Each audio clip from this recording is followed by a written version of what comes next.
या पाठच्या भिंतीपासून समोर बघा आडवी खिडक्यांवाली भिंत असते का पलीकडे बघा समोरची, त्याच्या आतमध्ये एक छत्र पाहायला मिळते बघा, सिंहासन मेघडंबरी, जिथे आपल्या राजांचा राज्याभिषेक सोहळा झाला. आता 6 जून 2023 आपल्या राजांच्या राज्याभिषेकाला 350 वर्ष पूर्ण झाले. प्रशस्त वरतून हे लाकडाचं 2 मजली होतं बघा, आपल्या जुन्या वाड्याने सर माळवट आहेत, आणि आतमधून पूर्णपणे मखमली पडद्याने पैठणी कापडाने सजवलेला राजांचा राहता राजवाडा.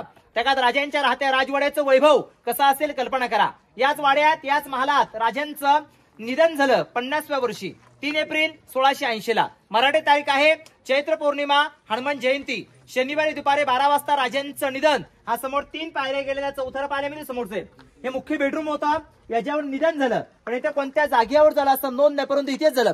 इथून पुढे 1.5 किलोमीटरवर शेवटच्या कोपऱ्यात एक मंदिर दिसतं, लास्ट बघा जगदीश्वर महादेवाचं मंदिर आहे. हे मंदिर इथून पाहिले तर मंदिराचा आकार डिझाईन कशी दिसली, मशीद सारखं दिसतं का. त्या काळात गडावर जर का मोगल लोक